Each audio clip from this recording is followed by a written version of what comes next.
de Acore.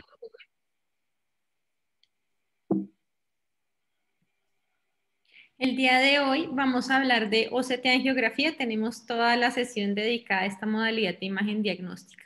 Ya nos conocen todos muy bien, pero acá les presentamos nuevamente al equipo pues, que inició con Acore Joven. Está el doctor Carlos Mario Rangel, el doctor César Atencia, el doctor Carlos Felipe Peñaranda, la doctora Denise Anaya y yo, Catalina León.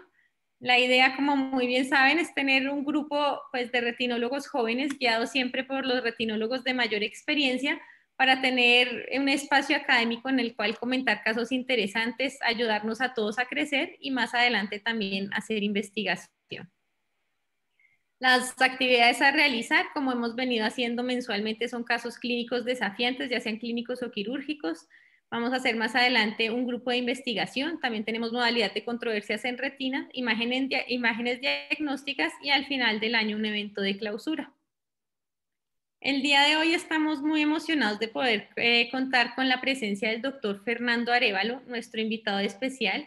El doctor Fernando Arévalo, ya muy conocido, todos ustedes lo conocen muy bien, es el presidente electo de la Sociedad Panamericana de Oftalmología, es el presidente pasado de la Sociedad Panamericana de Oftalmología y de la Sociedad Panamericana de Retina y Vitrio. También es miembro de la Academia Oftalmológica Internacional, miembro de la Academia Americana de Oftalmología, profesor de oftalmología y presidente del Departamento de Oftalmología de Johns Hopkins Bayview Medical Center y está en la División de Retina de Wilmer Eye Institute de Johns Hopkins. Muchísimas gracias, doctor Arévalo, por participar y asistir el día de hoy. Es para nosotros una gran alegría poder contar con su experiencia y conocimiento. Entonces, el doctor Arévalo nos dio una introducción muy bonita, aquí los pueden leer todos. Dice que soy un viejo amigo de los jóvenes que aún cree que es joven. Espérense, un segundito, se me borró.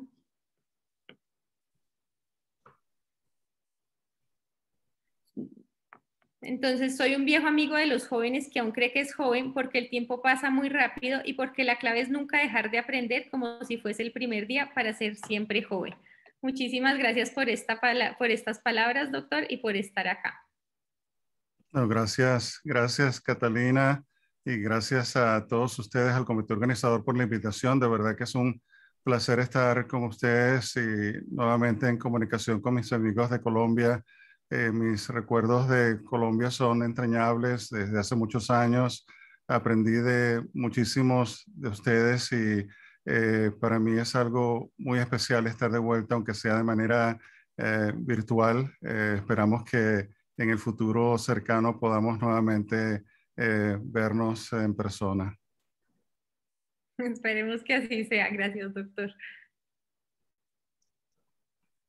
Entonces, no siendo más, aquí les presentamos el orden del día de hoy. Primero va a presentar la doctora María Elisa Mejía, Fellow de Fundonal, enfermedades paquicoroideas. Luego presenta el doctor Eduardo Victeri, retinopatía diabética, el doctor Nicolás Rivera sobre agujero macular y la doctora Ninivet Veloria sobre degeneración macular relacionada con la edad.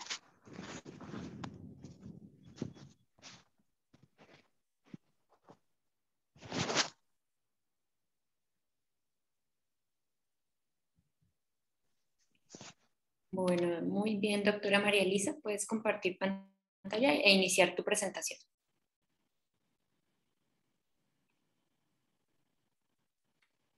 Bueno, buenas noches para todos. Es un gusto pues estar con ustedes el día de hoy. Muchísimas gracias por la invitación. Voy a compartir mi pantalla.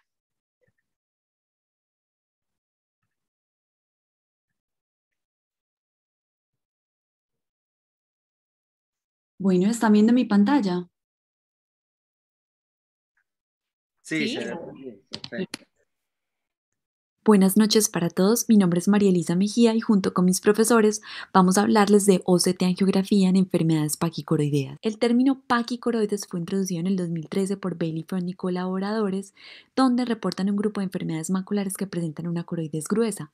El concepto es cualitativo y se va a definir por la presencia de aumento del grosor coroideo focal o difuso, presencia de paquivasos correspondientes a dilatación anómala de los vasos de la capa de Haller que van a comprimir las capas de Sattler y coreo capilar suprayacente, generando una isquemia en la retina externa. Podemos ver hiperpermeabilidad en la endocianina verde, presencia de fluido subretiniano asociado o no a una neovascularización coroidea y cambios en el EPR y en la retina externa. Estas son las entidades que se incluyen hoy en día en el espectro de enfermedades paquicoroideas. Ahora les presento el caso clínico. Se trata de un hombre de 47 años que acude por visión borrosa y metamorfopsis en el ojo izquierdo con una agudeza visual mejor corregida de 20/30. Observamos cambios pigmentarios a nivel macular con alteraciones en el EPR, imagen de trayecto gravitacional hacia el aspecto inferior. En la geografía fluorescínica observamos lesiones hiperfluorescentes en área macular, una de ellas con escape. En el OCT, el desprendimiento seroso con signo de doble capa y paquivasos. Se diagnostica corioretinopatía serosa central crónica y se indica manejo con fotocoagulación láser focal en el punto de escape. El paciente acude 2 meses después del láser con mejoría de la agudeza visual y resolución de su desprendimiento seroso del neuroepitelio, pero 2 meses después acude nuevamente a consulta por disminución de la agudeza visual y reactivación de su corioretinopatía serosa central, por lo que se realiza fotocoagulación láser en punto focal de escape. El paciente regresa 1 año y medio después refiriendo visión borrosa en el ojo izquierdo con una agudeza visual mejor corregida de 20/50. Observamos cambios similares, pero con un nuevo punto de hiperfluorescencia en el sector inferotemporal que escapa en el transcurso del estudio angiográfico. Para esta fecha ya contábamos con la tecnología de OCTA en nuestra institución, lo que ayudó a enfocar nuestro diagnóstico. En el corte de P-scan observamos un desprendimiento del EPR con fluido subretiniano y material hiperreflectivo subretiniano de características heterogéneas y de localización subfoveal asociado a paquivasos. En la imagen con el flujo superpuesto podemos observar que hay presencia de flujo a nivel del desprendimiento del EPR y en el ANFAS del OCTA se observa la presencia de la neovascularización tanto en la retina externa como en la coriocapilar. Se diagnostica membrana neovascular activa en el contexto de una serosa central, se indica manejo con antiangiogénicos. El paciente es manejado desde febrero del 2019 hasta la actualidad con antiangiogénicos en un esquema de PRN. Estas son las últimas imágenes, presenta estabilidad en su agudeza visual y vemos que no hay actividad en su complejo neovascular. Dentro del análisis del caso se trata de un paciente con corioretinopatía serosa central con membrana neovascular secundaria. Aquí interrogarnos si es secundario a su serosa central o si es secundario el láser que se realizó. Con el advenimiento del OCTA podemos analizar de una forma no invasiva los cambios vasculares que pueden contribuir a entender mejor la patogénesis de estas entidades.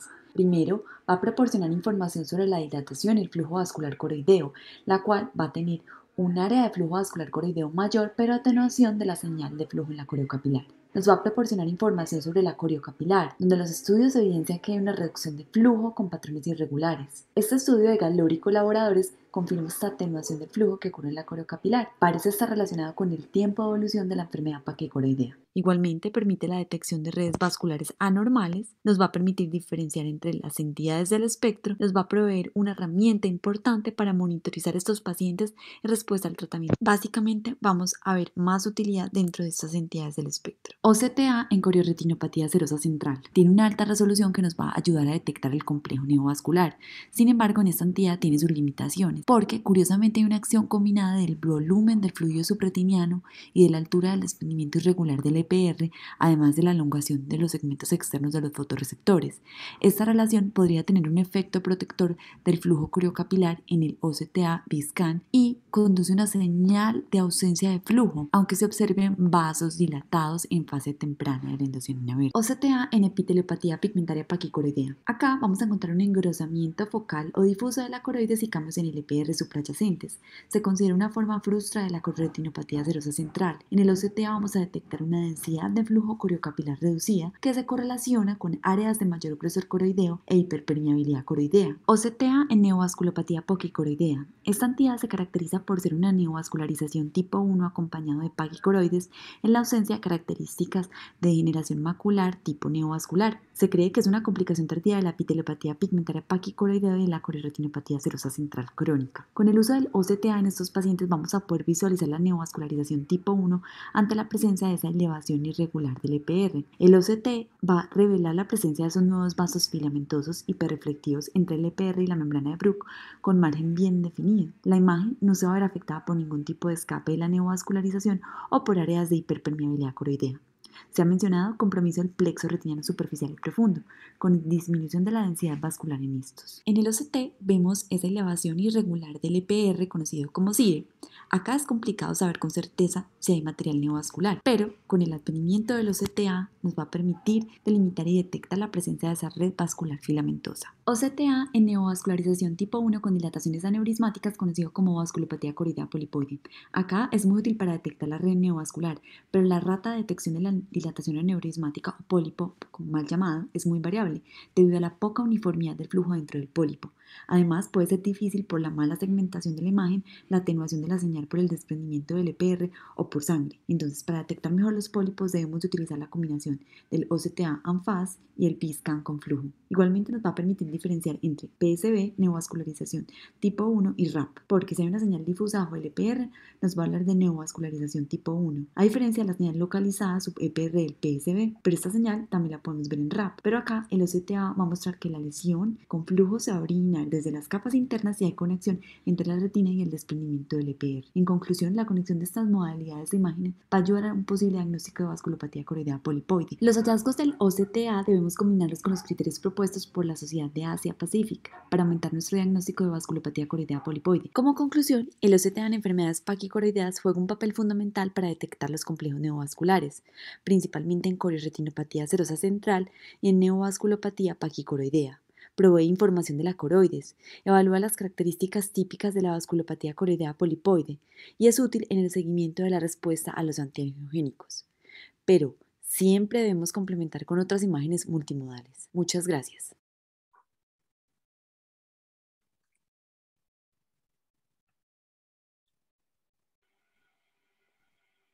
Muy buena presentación, felicitaciones.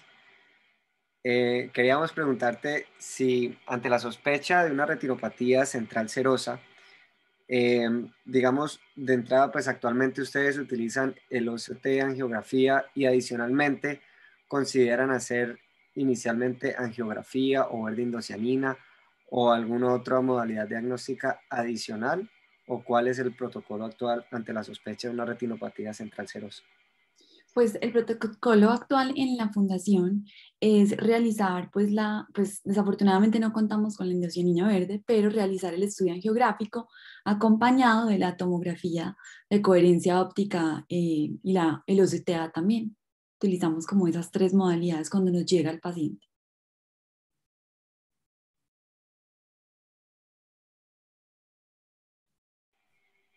Y una pregunta, María Elisa, saliéndonos un poquito del tema de las imágenes, me llamó la atención lo del láser. El láser que hicieron a la lesión fue un láser, ¿era micropulso o fue un láser, fotocoagulación láser, pues con argón normal? Pues el paciente, eso fue en el 2016, entonces en ese Ok. momento no teníamos el láser subumbral, pero se utilizó el láser con un poder muy bajo en ese punto de escape en dos Y eso lo ocasiones. hacen guiándose por la angiografía. Ajá, exactamente, sí. Ok. Pues A ya ver, la tenemos. al respecto, yo quisiera escuchar un comentario de Fernando en relación al manejo de este caso en las etapas iniciales, porque teníamos un punto muy concreto, muy específico, extrafoveal, que hiperflorecía y escapaba y era seguramente el que estaba alimentando ese desprendimiento seroso. En ausencia de la evidencia de neovascularización, ¿existirá hoy día todavía la posibilidad del uso del láser en casos similares o nos vamos de una vez a los antiangiogénicos? En este caso en particular, bueno, primero quisiera felicitar a la doctora Mejía porque hizo una revisión excelente en los pocos minutos que tenemos, muy completa de la enfermedad paquicoroidea, ¿no? Muchas El, gracias. en el caso que se presentó, en el primer OCT que se mostró, ya había la sugerencia en el OCT estructural, aunque no tenían el OCT angiografía, había la sugerencia de el, el- el signo de la doble línea. El epitelio pigmentario ya era irregular en esa zona y se debía sospechar la presencia de una membrana neovascular. Yo pienso que en ese momento, por supuesto, lo ideal hubiese sido poder realizar ya el OCTA para hacer el diagnóstico. Yo estoy de acuerdo que la angiografía fluoresceínica tiene deficiencias para hacer el diagnóstico de membranas no vasculares en pacientes con central serosa, porque tiene mucha fuga en lo que es los puntos de fuga que ocurren en la central serosa per se, que confunden y enmascaran la fuga que proviene de neovascularización coroidea. Entonces, el OCTA ha venido a ayudar mucho en este sentido. Como esa información no se tenía en ese momento, no es descabellado hacer un láser cuando se tiene un solo punto de fuga extrafoveal. Sin duda que existe el riesgo de crear una neovascularización cuando se hace láser térmico en estos pacientes. Eso ha sido bien descrito. Pero yo no creo que en este caso la neovascularización haya sido causada por el láser. Pienso que ya la neovascularización estaba presente en ese momento. Ya se comentó que no tienen la angiografía con verde indocianina, pero creo que la angiografía con verde indocianina es muy importante hoy día. Si hacemos una angiografía con verde indocianina de amplio ángulo, se puede comenzar a observar ya el concepto de congestión venosa. Y las venas vorticosas están engrosadas, están enrugitadas, hay anastomosis de las venas vorticosas que se observan en diferentes localizaciones dependiendo de dónde esté el problema. Cerca del disco óptico, cuando es una patología paquicoroidea asociada a peripapilar, o más macular o central si está asociada a lesiones más centrales o maculares, o también pueden ser periféricas si están asociadas a esas lesiones maculares. Y el tratamiento con terapia fotodinámica, con Bisudine, de esas áreas ingurgitadas, mejora significativamente el cuadro, y esto se hace guiado por verde indocianina a las áreas de hiperpermeabilidad y de nuevo también esas áreas que se encuentran ingurgitadas, congestionadas en la coroides que se han descrito recientemente. Entonces, es una limitación importante trabajar sin verde indocianina para pacientes con problemas de enfermedad paquicoroidea hoy día, pero se hace lo que se puede con lo que se tiene, y yo creo que hoy día que ya el OCTA está disponible, es de gran ayuda para confirmar el diagnóstico de las membranas no vasculares, y entonces sí, el anti-VEGF es el tratamiento de elección. No sé si responde a tu pregunta, Ricardo. Realmente, si no se tiene toda la información en un principio, creo que tenía sentido tratarlo como se trató, pero hubiese sospechado que la membrana ya estaba presente en ese momento. Gracias, Fernando. Sí, no, de acuerdo. En un momento dado, pues se trabaja con lo que se tiene, como tú lo acabas de decir, y no contábamos con el OCT de angiografía, y había signos seguramente para haber sospechado la membrana no vascular. Los cortes que nos suministraron de pronto no nos mostraban ese hallazgo, y aunque nos respondió a la primera fotocoagulación, ya en una segunda oportunidad ya no respondió, pero ya habíamos identificado la membrana no vascular. No contamos con la ICG, así que para nosotros es de mucha ayuda la angiotomografía en estos casos. Muchas gracias por tu comentario, Fernando. No, encantado, Richard. Yo quiero hacer una pequeña acotación aquí.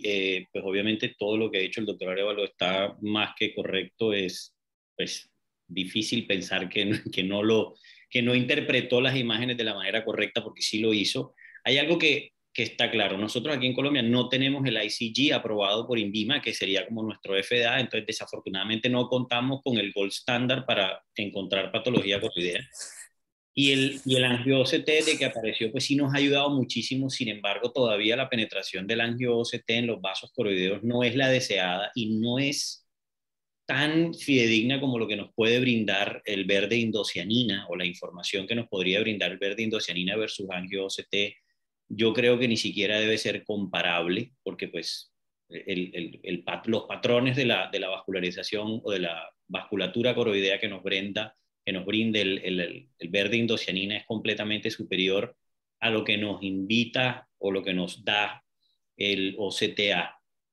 Creo que para dar otro comentario, nosotros ya venimos con información adicional a cómo se presentan las neovascularizaciones en la OCTV, pero todo este tema de biomarcadores no es que venga desde hace 5, 6, 7 u 8 años y que todos estemos basándonos nuestro diagnóstico en este tipo de biomarcadores, y si bien esos biomarcadores nosotros los vemos ahora, es muy probable que cuando llegó ese paciente por primera vez con esa serosa central y esa pequeña imagen de doble capa se nos haya podido pasar en alto a cualquiera, porque no estaba como tan de moda el tema de hablar de los biomarcadores en neovascularizaciones coroideas a nivel de la OCTA, sino que nosotros nos basábamos en la angiografía fluoresceínica a ver el punto de fuga y en la OCTA a ver el desprendimiento del neuroepitelio.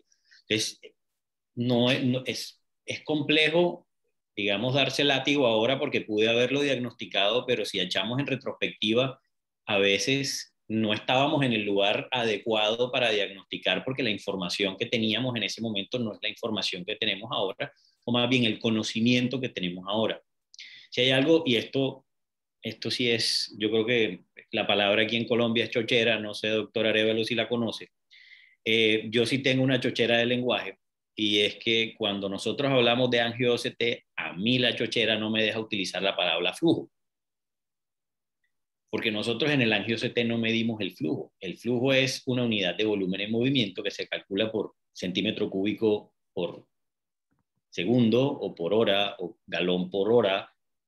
Por consiguiente, yo no sé, no me da el decir la palabra flujo. Yo creo que deberíamos en algún momento pensar en replantearla, y no sé si utilizar la palabra volumen, que la palabra volumen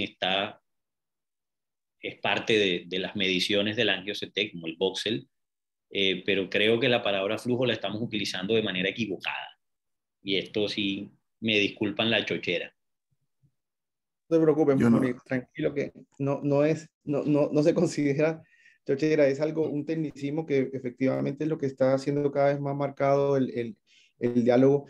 Yo quisiera simplemente para darle paso también a la próxima charla, preguntarle sobre su apreciación, María Elisa, y el doctor Fernando también, en su experiencia. Me llama la atención que efectivamente, si bien ahora, después de lo que comentaba Munir con los biomarcadores, podíamos estar pensando desde la primera OCT con un CIRE en una neovasculopatía paquicoroidea, mejoró con el láser, ¿no? Fue algo llamativo y precisamente para los conceptos que tenemos hoy día y también para los protocolos de primera línea de manejo que serían los anti-VEGF en ese caso, ¿no? Sí, mejoró inicialmente, sin embargo, hubo recurrencias, que puede haber dos causas para la recurrencia. Uno es la neovascularización que estaba presente, que no se trató. La otra razón para recurrencias es otros puntos de fuga en lugares diferentes, porque se trató con láser muy puntual y no se trata con terapia fotodinámica con un spot mayor que permite disminuir el chance de recurrencias en esas áreas donde se trata con terapia fotodinámica. Con respecto a la comentario de Munir, yo creo, poniendo la física aparte, la nomenclatura está en discusión en este momento, la nomenclatura de los CTA, y hay trabajos que recientemente publicados, por ejemplo el de Francesco Picci sobre nomenclatura en OCTA, en enfermedades inflamatorias, y hay otro de la doctora Monk sobre enfermedades ya vasculares que está discutiendo en toda esta nomenclatura, porque obviamente no todos estamos hablando el mismo idioma y hay mucha variedad en la manera en que nos referimos a todos estos términos. Yo sigo usando el término flujo, pero eso no significa que sea el correcto y quizás mañana todos nos pongamos de acuerdo y lo llamemos volumen. Listo.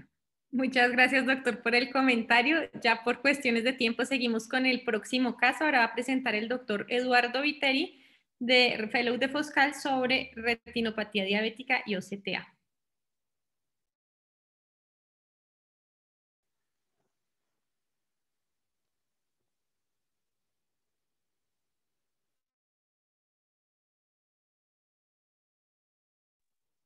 ¿No se está oyendo? Bien.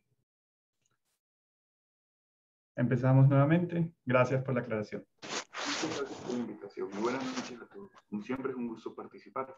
Hoy vamos a revisar el OCTA angiografía en retinopatía diabética.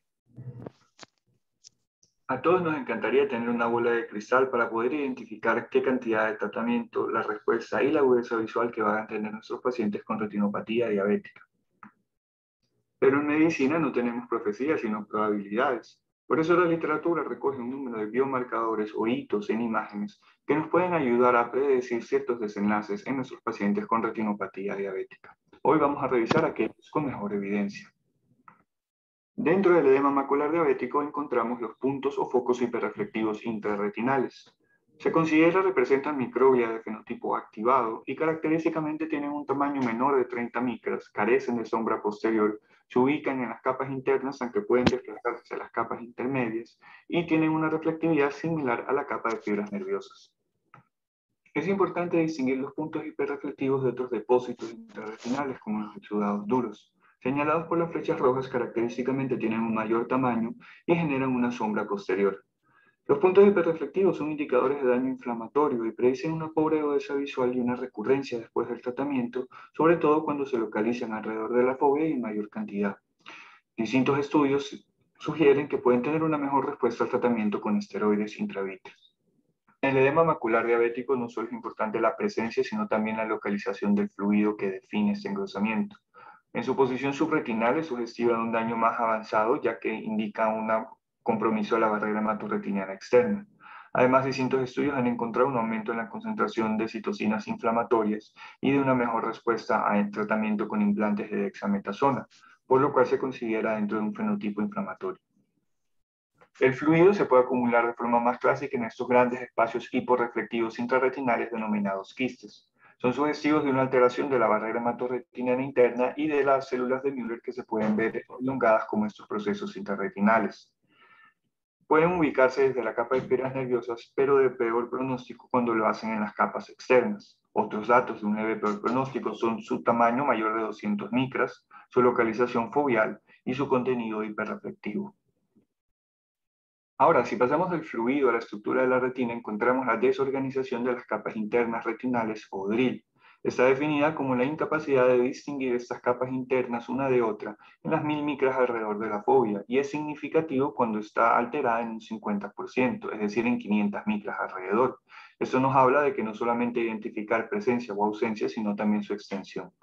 Es el biomarcador de enfermedad avanzada que más se correlaciona con una pobre agudeza visual. Y de paso, como puede ocurrir en otras patologías de retina, las capas externas son donde el procesamiento visual inicia, por lo tanto su disrupción en cuanto a qué cantidad de capas y por qué extensión también son un marcador de peor pronóstico de recuperación de agudeza visual, como podemos observar en la imagen señalada con las flechas amarillas. Las membranas hiperreflectivas adosadas al perfil anterior en estos pacientes de edema macular diabético suponen un componente traccional y se conocen como alteraciones de la interfase vitreomacular.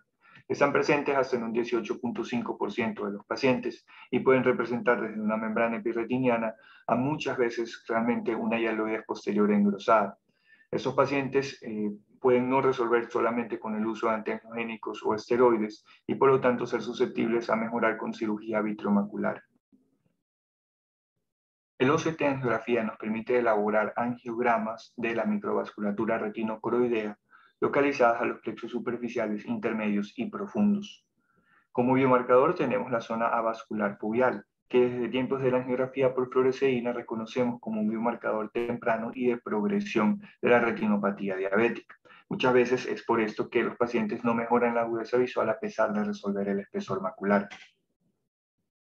La ventaja es que ahora distintos parámetros cuantitativos como el área, el perímetro o el índice de circularidad nos permite evaluar mejor la zona vascular. Y sabemos que un incremento general de su área está correlacionada con mayor edema macular diabético o una progresión de la retinopatía diabética. Con herramientas como el overlay de flujo y la segmentación por plexos, podemos observar que los microneurismas identificados por la angiografía por fluoresceína son claramente visibles en los angiogramas profundos principalmente y en las capas intermedias.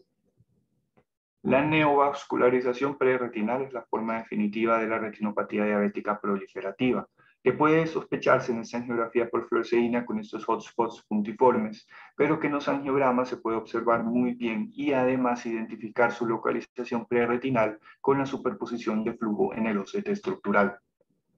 Estas alteraciones en la perfusión son importantes en la retinopatía diabética y las zonas de isquemia se identifican como esta ausencia o pérdida de señal de flujo en los territorios capilares de manera muy marcada en el ojo derecho en relación al ojo izquierdo.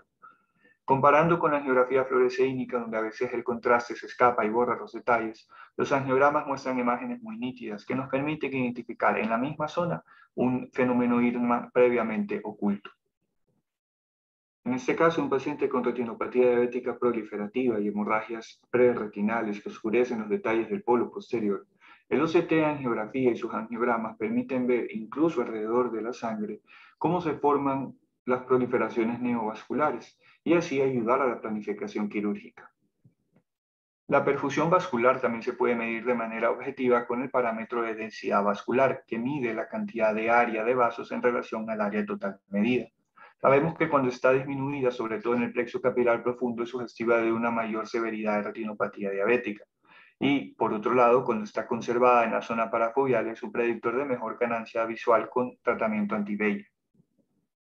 Estos parámetros objetivos además pueden tener un rol diagnóstico del estado sistémico de la diabetes. En este artículo aceptado para publicación, pudimos demostrar que parámetros como la densidad de perfusión y la densidad de longitud vascular determinado por un análisis de software secundario son marcadores de daño microvascular temprano y están significativamente reducidos en pacientes prediabéticos de pacientes diabéticos. El OCT-angiografía es una excelente herramienta para identificar estos biomarcadores, establecer fenotipos en el edema macular diabético que se beneficien de un tratamiento específico, o permitir análisis cualitativo y cuantitativo de la retinopatía proliferativa que complemente la angiografía fluoresceínica. Esto además nos puede ayudar potencialmente a establecer decisiones sobre el estado sistémico de la diabetes.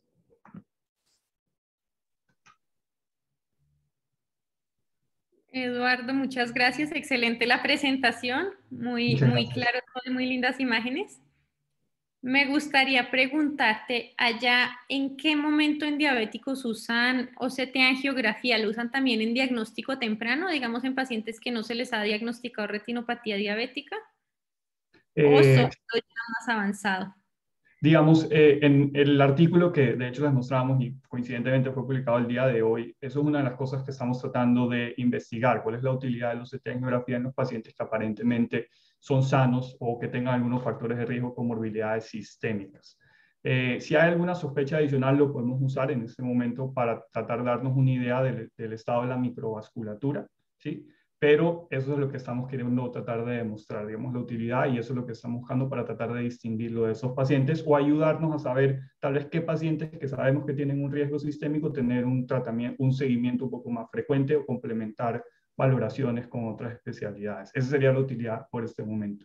Ya con diagnósticos establecidos, por supuesto, la utilidad es otra y eso es alguna de las cosas que tocamos en la presentación. Ah, listo, perfecto. Muy buena presentación. Doctor Arévalo, a mí me gustaría saber allá en Wilmer cómo son los protocolos si ustedes en la vida diaria usan OCT-angiografía en diabéticos, en qué momento y si considera que esto le cambia las conductas en la práctica clínica, tener esta imagen diagnóstica. La mayoría no lo usamos de rutina.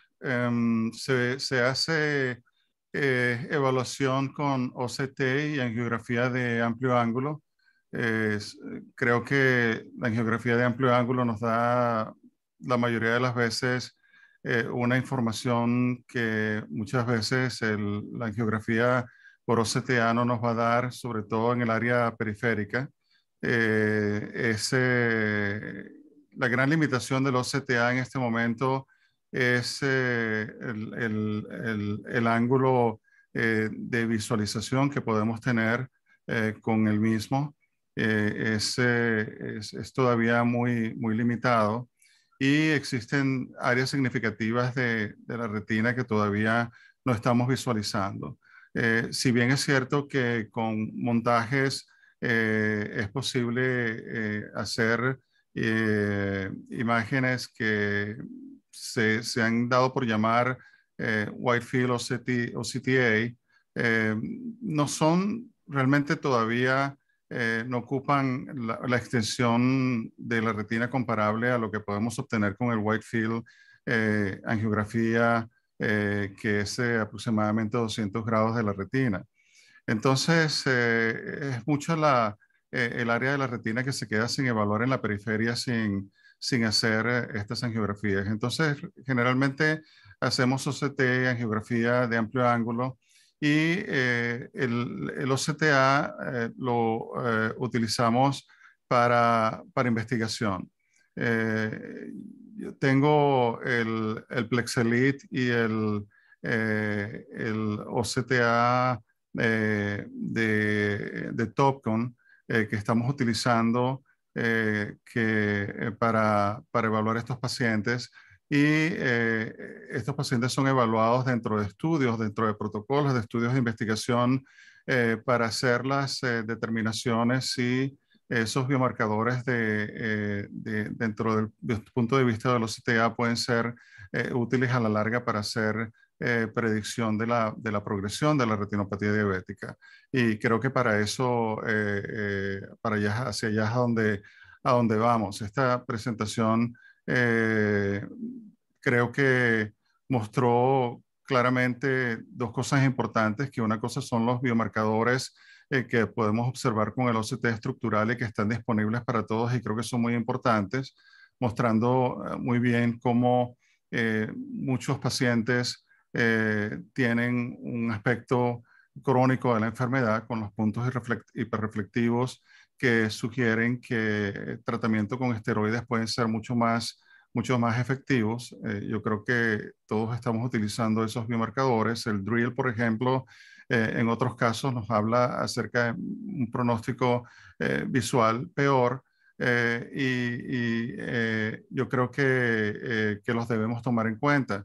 Pero todavía en el OCTA creo que todos estamos aprendiendo y de nuevo no lo utilizamos de rutina, sino dentro de estudios de investigación.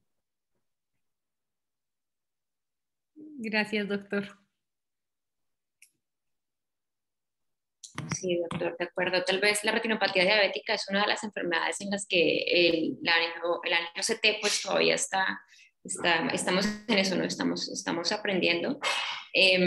Además está el punto de la diferencia entre los diferentes equipos. Entonces, lo que hablaba Eduardo de la zona vascular foveal y las mediciones, por eso también acá lo usamos mucho más es para estudios, y realmente lo usamos poco, pues por lo menos en nuestra experiencia en diabéticos lo usamos poco, y me alegra mucho que le haya dado importancia nuevamente la angiografía de campo amplio, porque ya hay muchas personas pues que han tratado como de dejarla de lado, y esta es una enfermedad en la que definitivamente sigue muy vigente la angiografía. Entonces, muchas gracias por el comentario.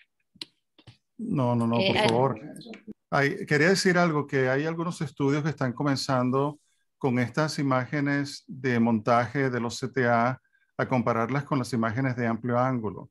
Y en esos estudios muestran una diferencia no significativa en cuanto a la detección de neovascularización, pero a mí me cuesta creer que eso sea posible. Hacen falta estudios con muchos más pacientes para poder determinar si eso es una realidad. Y lo que no es posible determinar son las lesiones periféricas que son predictivas de la progresión de la retinopatía diabética, que solo pueden ser evaluables con la angiografía y las fotografías de amplio ángulo. De acuerdo. El doctor Arias tenía... No, perdón, sí. Y ahora el doctor Arias, que yo creo que nos va a contar que piensa algo diferente. Sí, yo creo que estoy de acuerdo completamente, pero pienso también que digamos, la conversación ha cambiado mucho acerca de, digamos, no en términos confrontativos, acerca de si una u otra, entre angiografía fluoresceínica y OCT, por supuesto, pues las ventajas en cuanto a periferia, en cuanto a, digamos, la capacidad de contraste cuando, no sé, la fluoresceína quizás no borra los detalles. Cada uno tiene una ventaja un poco ahí en específica y la capacidad de analizar cuantitativamente pienso yo que también es valorable y aunque en este momento quizás no está tan definida, es algo hacia lo que podemos estar avanzando, como bien mencionaba el doctor Arevalo. Entonces, si hay el acceso, pienso yo que empezar a hacerlo puede ser una oportunidad de ver realmente la utilidad a largo plazo. Bueno, gracias a Fernando, pues muy contento de tenerlo por acá en esta reunión, que siempre aprendemos muchísimo de él, es una gran oportunidad.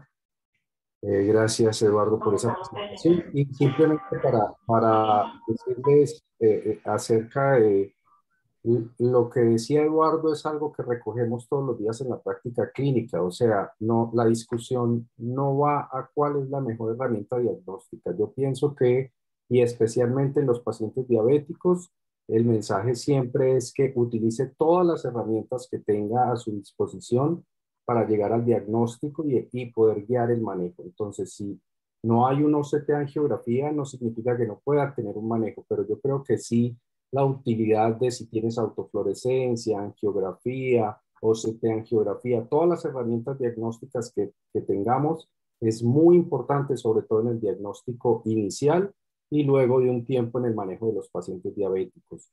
Es real que la angiografía de campo amplio pues es maravillosa para poder detectar esas lesiones en la periferia, pero la pregunta que nos tenemos que hacer todos los días es, ¿cambia o no cambia el manejo que yo le puedo hacer? Esa yo creo que la respuesta es muy fácil, no nos la va a cambiar. La mayoría de los pacientes vamos a poder definir, sea con un OCT spectral domain, sin angiografía, sin OCT angio, que vamos a poder realizar un manejo muy adecuado a nuestros pacientes, pero sí el tener la posibilidad de realizar imágenes multimodales nos da la oportunidad de poder tener un entendimiento muy claro de qué es lo que está pasando en el paciente. Si lo principal es la isquemia, si lo principal es un fenómeno inflamatorio, si lo principal es un fenómeno neovascular, si lo principal es una patología de tracción vitromacular, y eso es lo que debemos enfocar y enseñar. Y pienso yo que todos los días nos tenemos que sentar a analizar esas imágenes con el paciente y definir cuál es el mejor manejo, porque esos biomarcadores que nos mostraba Eduardo nos dan un indicio, pero no es toda la respuesta de la patología. Estamos viendo un espectro muy pequeño y tenemos que ayudarnos con otras tecnologías de imágenes para tomar la mejor decisión. Muchísimas gracias. Bueno, con esto yo quiero hacer un comentario y realmente yo pienso que el futuro del manejo de la diabetes, así como el futuro o el presente con las neovascularizaciones coroideas y con otras entidades, va hacia el OCTA. Sin embargo, el OCTA ahora mismo en estadios de, digamos, de retinopatías diabéticas leves o de no retinopatía diabética no nos va a brindar mucha información como la que nos brinda la angiografía, sobre todo la angiografía de campo amplio. Yo creo que ahora mismo el gold standard para digamos, para el manejo de la retinopatía diabética es una combinación entre angiografía fluoresceínica y OCT. El OCT estructural me va a brindar a mí grosores y las cuantitativas que yo necesito y los biomarcadores que yo necesito para saber si mi tratamiento por ejemplo, con antiangiogénicos en un edema macular diabético está funcionando bien. Y ahora, también hay que jugar con el problema, y es que no todos nosotros tenemos un angio-CT, aunque lo podríamos pedir, y no todos nosotros tenemos la oportunidad de hacer el estudio o de tenerlo en nuestro centro. Entonces, si yo tengo un paciente con un edema macular diabético y yo le pido una angiotomografía, si el corte que me envían no me lo envían bien, digamos, se me está yendo el... Segmentado. Gracias. Bien segmentado. Muy probablemente yo voy a entrar en un sesgo pensando que tengo un área de no perfusión o de bajo flujo, y es que resulta que uno de los quistes intrarretinales que está desplazando toda la vasculatura me está dando a mí ya un error de concepto. Entonces, el angio-CT todavía, y ojo, yo tuve una discusión muy interesante con el doctor Lite Wu en una reunión donde yo, y lo digo, soy defensor de que el angio-CT tiene que ser en algún momento el arma principal en diabetes, pero ahora mismo está lejos de serlo. Y realmente hasta que no se hagan unos estudios con una población supremamente amplia, que sean comparativos y que no haya una diferencia significativa entre lo que me puede brindar una angiografía de campo amplio y una OCT estructural, o sea, hay una OCT estructural en cuanto a la ventaja al tratamiento, yo no lo voy a poner como primera línea. Sí lo uso. De hecho, yo le pido una angio-CT absolutamente a todos mis pacientes diabéticos, porque uno me brinda también una imagen estructural, entonces yo puedo ver una OCTV durante la angio-CT, y también porque creo que debo tratar de encontrar, digamos, esas claves que todos nosotros en algún momento quiere tener, y pensar en algún momento poder ser quien lleve una investigación seria o un trabajo de investigación bien bonito y que pueda brindar información que, digamos, que sea de utilidad para todos.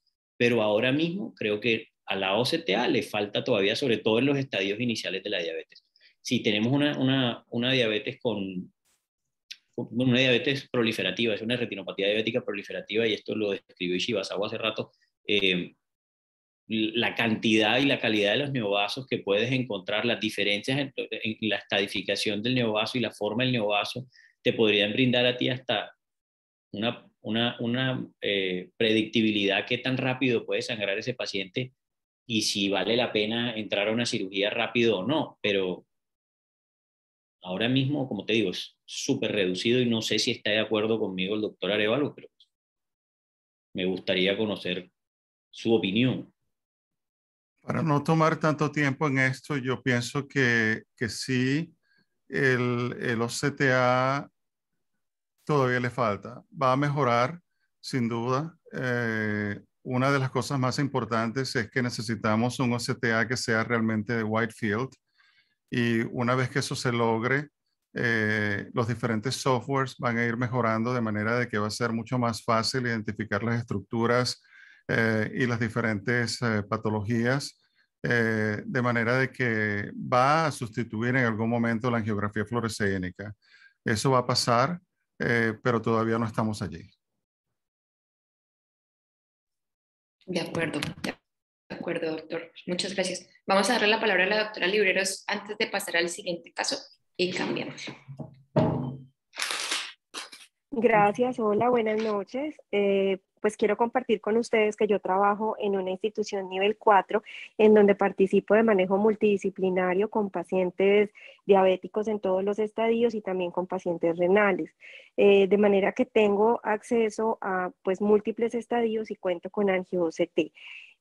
Con frecuencia estamos realizando angio-OCT en estadios muy tempranos y como está ampliamente descrito en la literatura por muchos autores, se pueden encontrar alteraciones primarias que pueden ser inclusive preclínicas antes de que sean observables en la angiografía fluoresceínica y que te van a predecir una tasa de progresión aumentada de la retinopatía diabética. Aquí cobra vital importancia la evaluación de la zona vascular de la fovea, la evaluación del anillo anastomótico. Cuando esa zona vascular de la fóvea empieza a aumentar en su diámetro, sobre todo en el plexo vascular profundo, prácticamente te está diciendo que tenemos una lesión importante de las células de Müller, de las 500 micras centrales, que el estado de oxidorreducción de esa retina en su porción central está severamente alterado y te predice una tasa de progresión de la retinopatía diabética.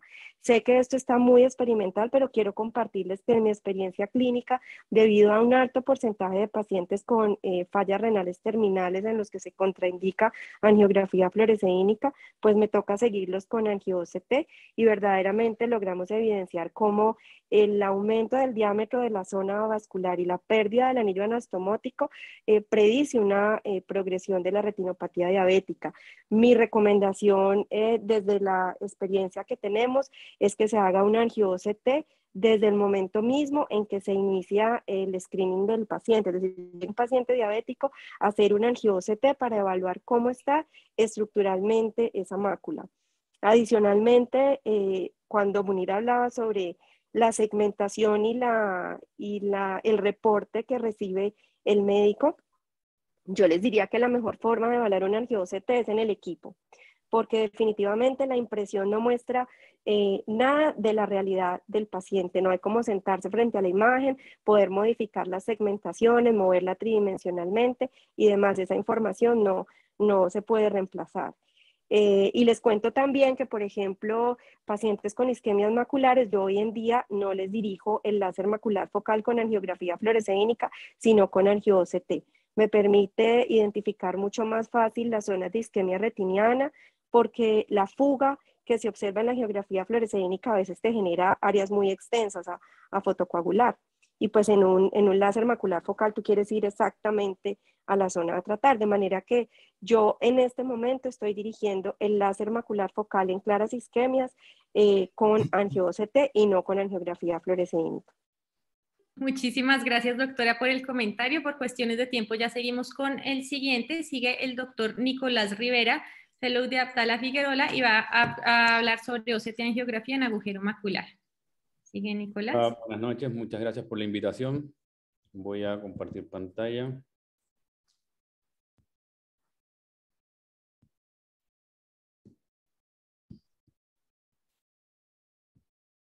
Ok, ¿se ve bien?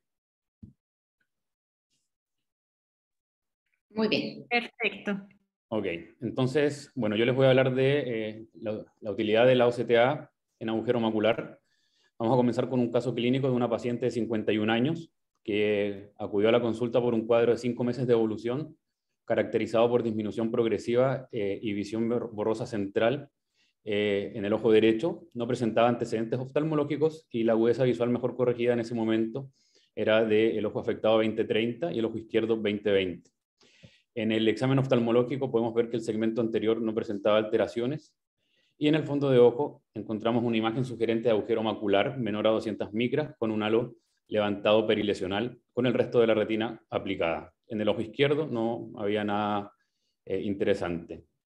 Entonces se sospecha un agujero macular pequeño y por lo tanto pedimos exámenes para corroborar el diagnóstico.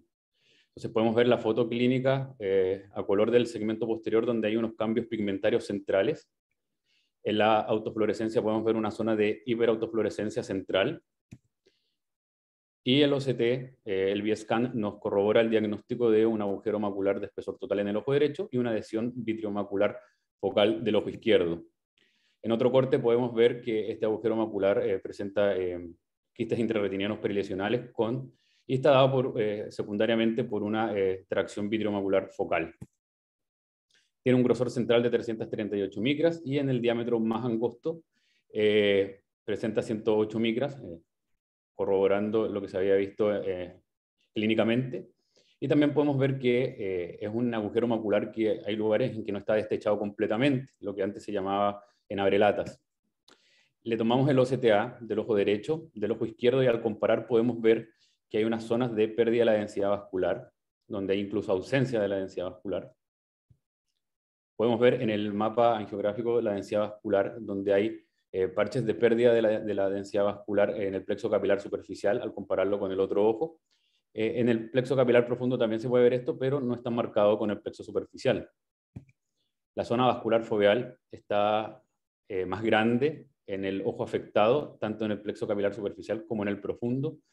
No obstante, en el profundo es una diferencia mucho más marcada. Las imágenes del mapa topográfico podemos ver que hay unas lesiones, unos espacios hiporreflectivos perilesionales, básicamente o más preponderantemente en la retina intermedia, al compararlo con el otro ojo. Entonces el paciente se sometió a una cirugía.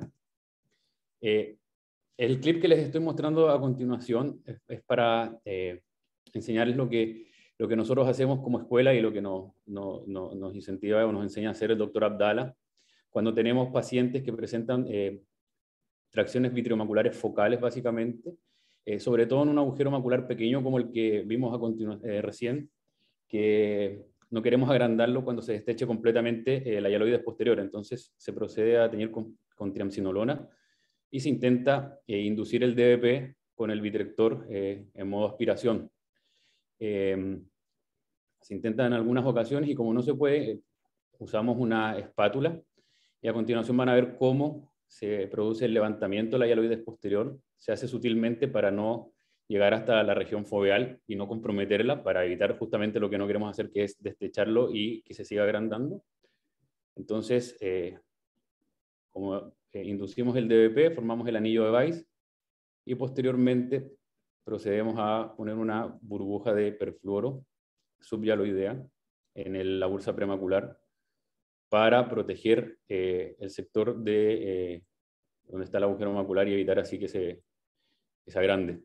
Y posteriormente, con el mismo vitrector, en modo aspiración, continuamos la hialoidectomía posterior, obviamente teniendo cuidado de no jalarlo muy fuerte para evitar alguna lesión a nivel de la base del vítreo.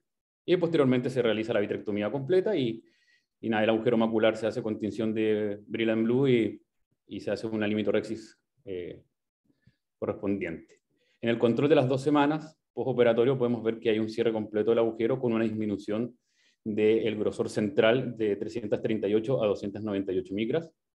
El mapa de la densidad vascular sigue mostrando pérdida o parches de pérdida de la densidad en el plexo capilar superficial, no así en el profundo, que se mantiene más bien homogéneo al compararlo con el preoperatorio.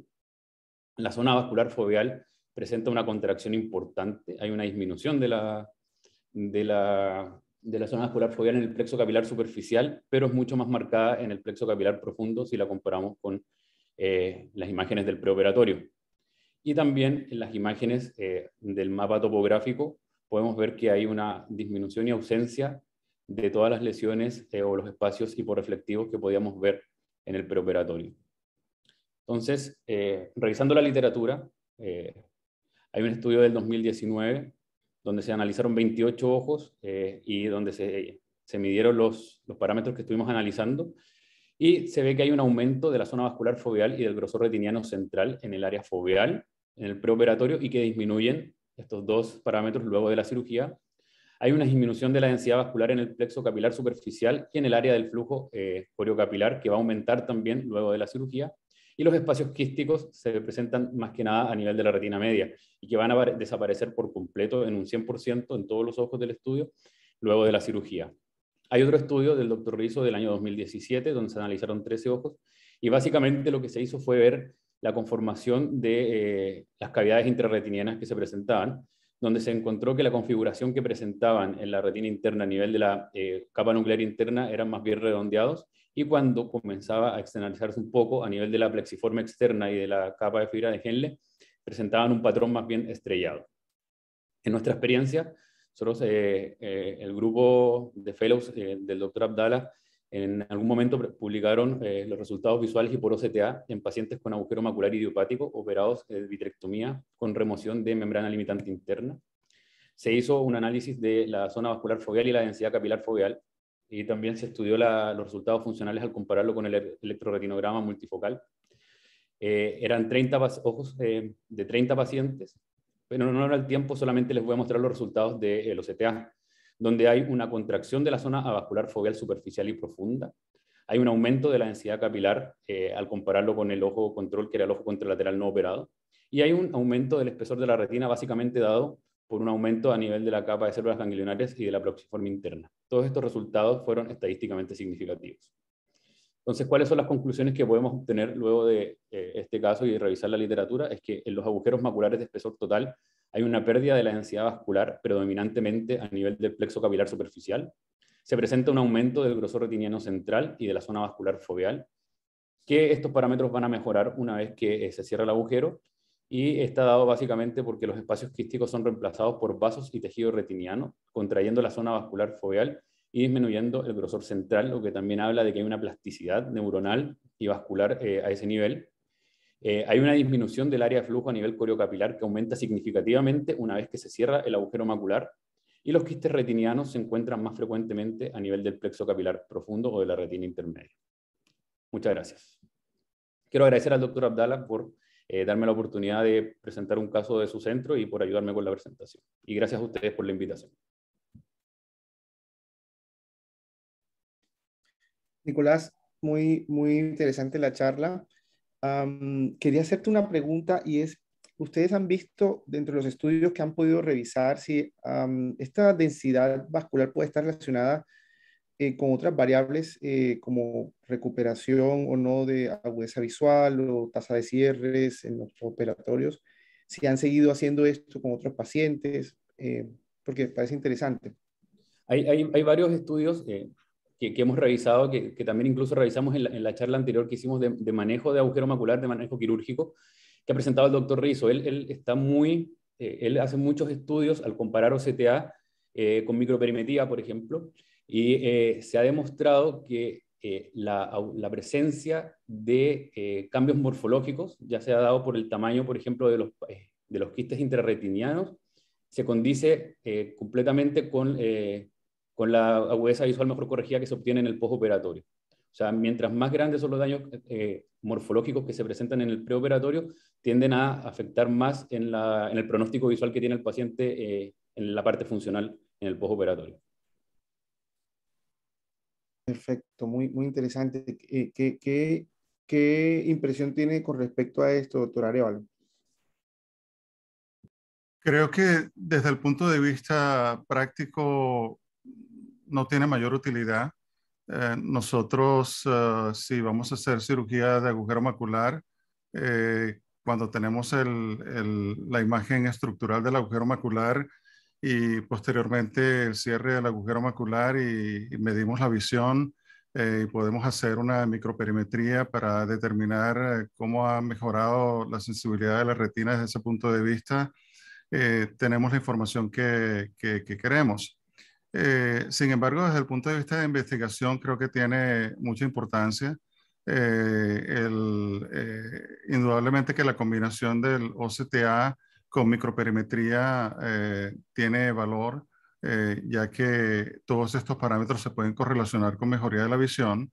También creo que el OCTA Adaptive Optics nos puede ayudar a determinar esos casos en los cuales existen mala visión. Por ejemplo, si cerramos un agujero macular y no mejora la visión como esperábamos, se ha demostrado por Adaptive Optics que los fotorreceptores estaban dañados en esos pacientes que no mejoraban la visión.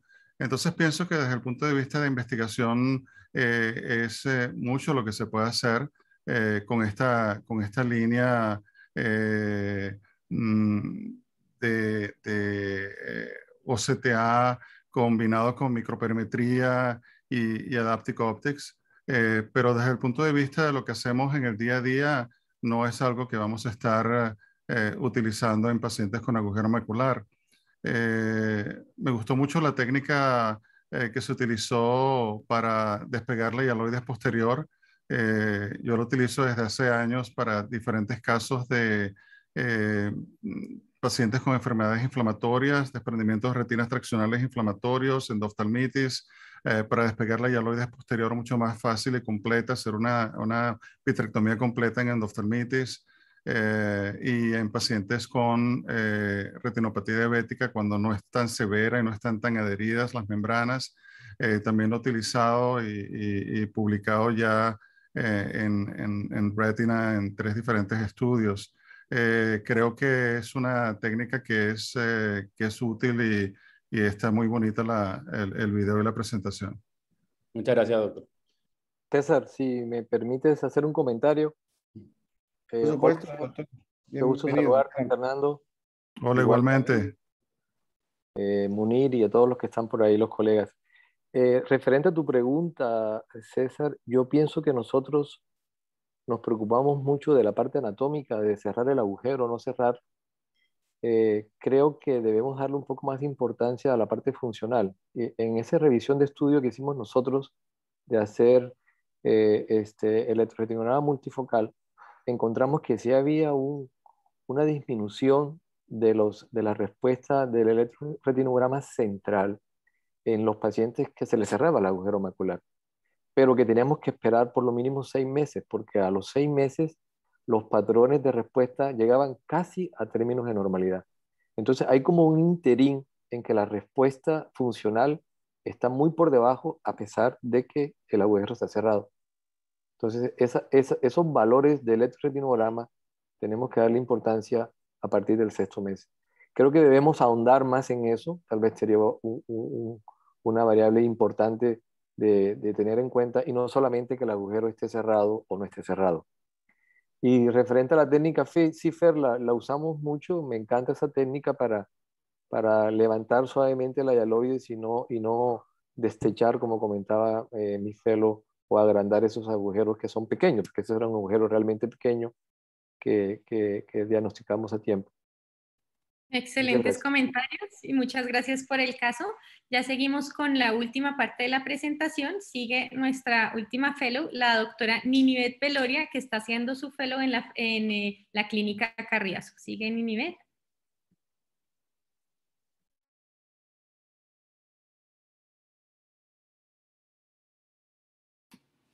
Buenas noches. ¿Se ve la pantalla? Sí, perfecto. Listo. Bueno, para terminar con la sesión del día de hoy, vamos a hablar de degeneración macular relacionada con la edad y un caso interesante en osteoangiografía. Para entrar un poco en contexto, sabemos que la degeneración macular es una enfermedad que se presenta en dos grandes variables. Tenemos la seca y la húmeda. Dentro de la húmeda sabemos que el 90% de los pacientes experimentan pérdida visual central importante y que la rata de progresión de los pacientes aumenta conforme aumenta la edad de los mismos.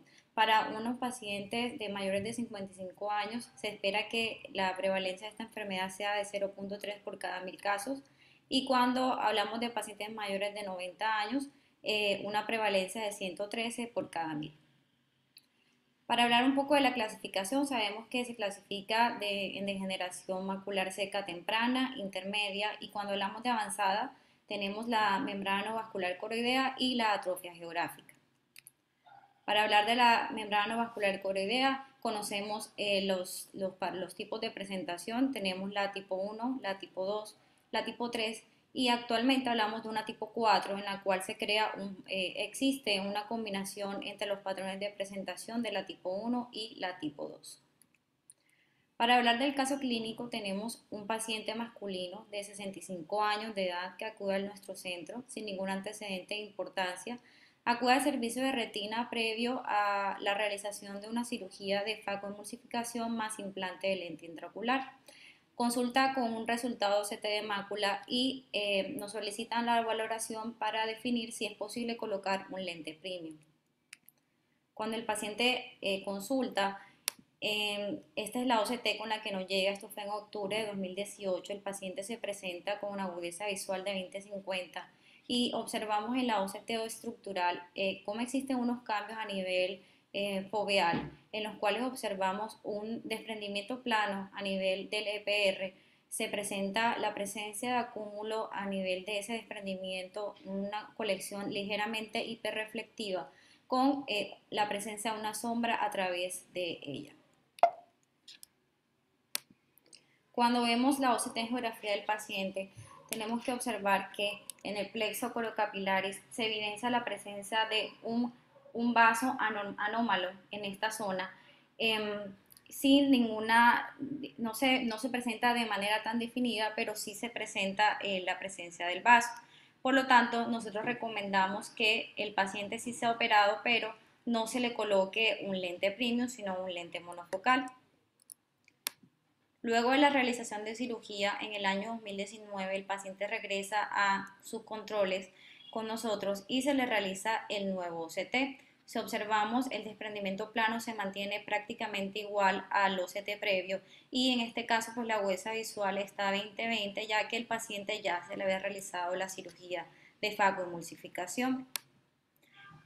Con esto tenemos el control de la OCT angiografía, ya que observamos cómo ese vaso único que observamos en la OCT inicial ya presenta unas pequeñas ramificaciones, sin embargo no existe la presencia de exudación en el momento.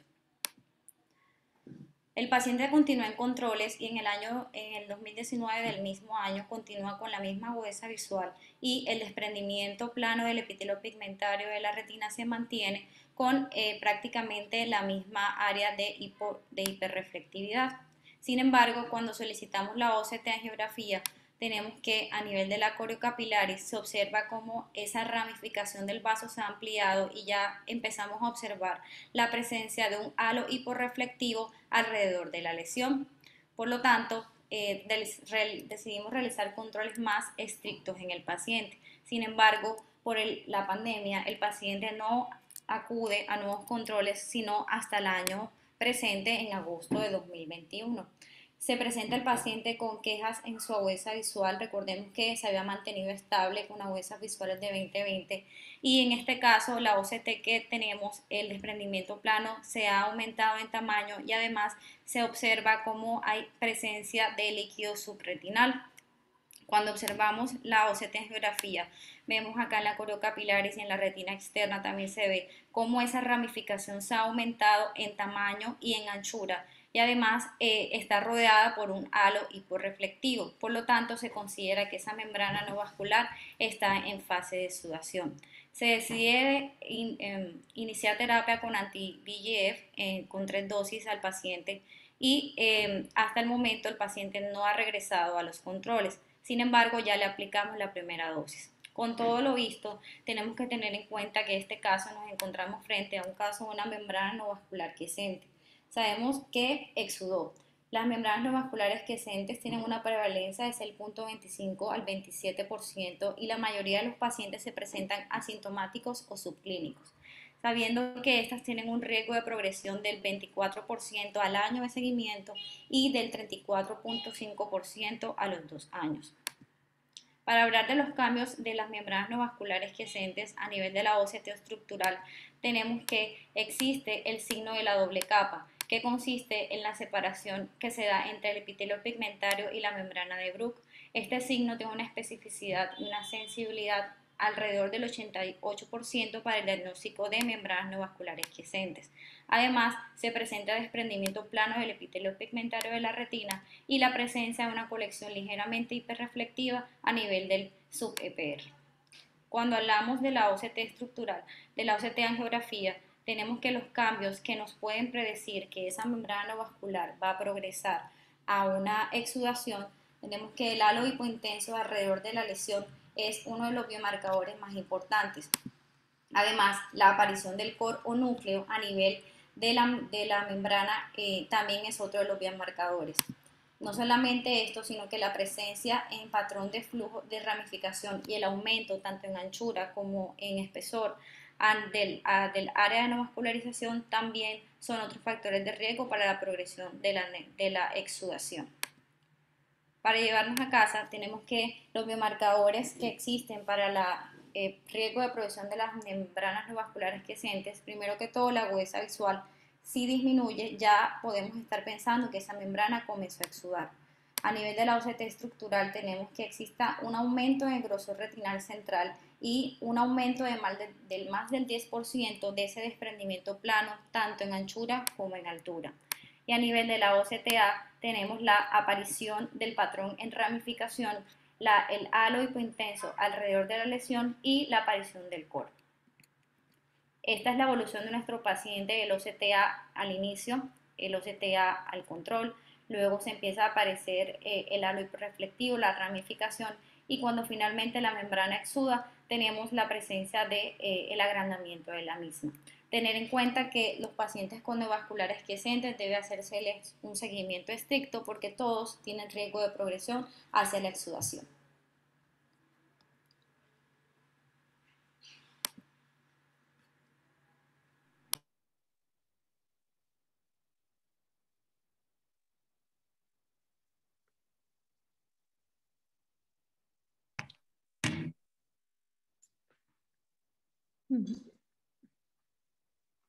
Nini, Muy bien, Nini.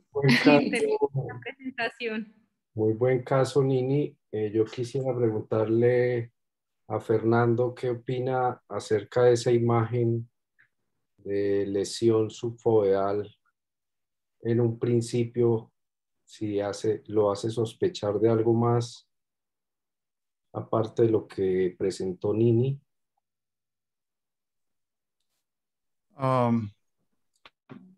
¿Te refieres a la imagen del OCTA, la neovascularización del ovillo inicial? Y el modo estructural, a mí me llama mucho la atención esa imagen subfoveal, el modo estructural del OCT,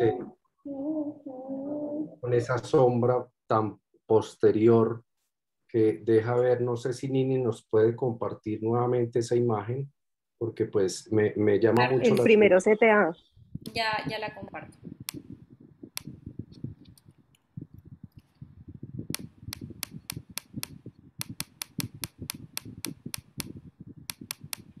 Ahí, si Acá. quieres, ahí. Sí. No sé, Fernando, ¿qué piensas de esa imagen? Si es usual verlo en una membrana neovascular tipo 1, esa sombra posterior. Pienso que la sombra posterior me habla acerca de la posibilidad de que puedan existir alguna lesión en la coroides que me gustaría descartar con un verde indocianina, si eso es posible. Una de las posibilidades por el signo de la doble línea, no solamente que uno piensa que puede haber neovascularización, que es lo primero que uno piensa, pero a mí me gusta descartar la posibilidad de que pueda haber una vasculopatía polipoidea también. Es algo que me gusta descartar en estos casos. De acuerdo, sí, a mí me llama mucho la atención porque pues sinceramente no es el tipo de imagen usual que uno ve en una membrana neovascular. Por eso es una de las razones en las cuales yo pienso que la multimodalidad es muy importante. No tenemos una foto a color, una imagen en fondo de ojo, una autofluorescencia y una angiografía con fluoresceína que de pronto nos puede brindar información. Lo que dice el doctor Arévalo es cierto, hay posibilidades de que pueda haber asociado a otro tipo de patologías, una vasculopatía, un nevus coroideo, una lesión pigmentada que esté oscureciendo, porque no es lo usual que uno ve en una membrana neovascular coroidea que genere tanta sombra a nivel de la coroides y que la diferencie del resto de la coroides, ¿no? Ahora, si tú estás pensando en en un nevus en esa zona, la verdad es que no tenemos imágenes de ningún tipo para corroborar algo así, ¿no? Sí, exacto. Sí, no me atrevería a decir que eso es la verdad. Creo que Juan tiene un punto a su favor y doctor Arévalo también. No hay, pues no se presentaron imágenes multimodales. Si me quieren tomar la palabra, pues este paciente es mío. No existe ningún tipo de lesión pigmentada y de hecho siempre se manejó como una neovascularización quiescente o se le dio el diagnóstico de neovascularización quiescente solamente basado en tomografía estructural porque cuando le hicimos la evaluación clínica realmente no se veía ningún tipo de alteración a nivel foveal. Para nosotros fue una sorpresa. En la clínica tenemos como protocolo mantenerle a todo paciente que va para el lente premium, y eso ya desde hace mucho tiempo, se le hace una OCT, y dependiendo del resultado de la OCT se da o no se da visto bueno para lente multifocal o multifocal tórico, pues ya eso depende de lo que defina, en este caso, el cirujano de segmento anterior con el paciente. Viendo que cuando existe algún tipo de irregularidad en la OCT, ese paciente pasa a una consulta por retina, y de ahí nosotros pues damos digamos una opinión, la cual en conjunto con el cirujano de segmento anterior se toma para ver si la conducta del tipo de lente continúa o no. Dado que el paciente no llega solamente con esta OCT, pues, digamos, con los biomarcadores presentes más la clínica, decidimos manejarlo como una neovascularización quiescente. Si bien debemos tener más imágenes, no las presentamos, y creo que esa es mala nuestra. Pero como les digo, si me toman la palabra, no había ningún otro tipo de lesión y no había ninguna otra alteración retinal visible.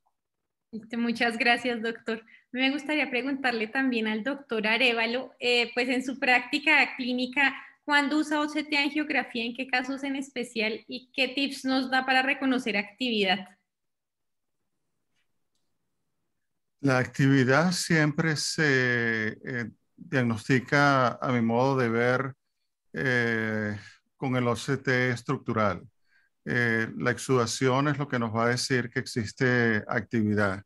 Si no tenemos exudación en el OCT estructural, las otras lesiones que podamos sospechar o ver con el OCTA son lesiones quiescentes.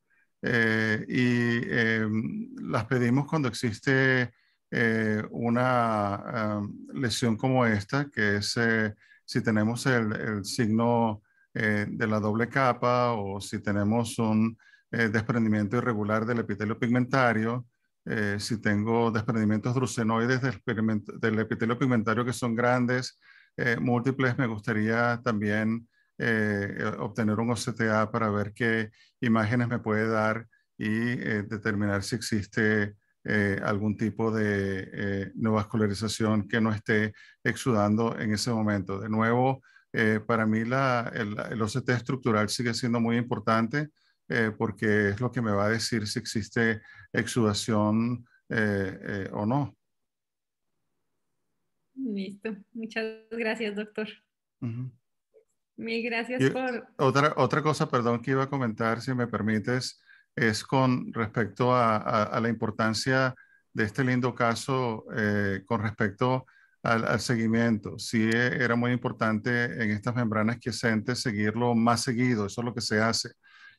No tratarlo, sino seguirlo con mayor frecuencia. Y ya estudios que han demostrado que el tratar estos pacientes no es efectivo y no va a disminuir la incidencia de exudación y por lo tanto no se recomienda el tratamiento hasta que realmente exista la exudación y la actividad de estos casos.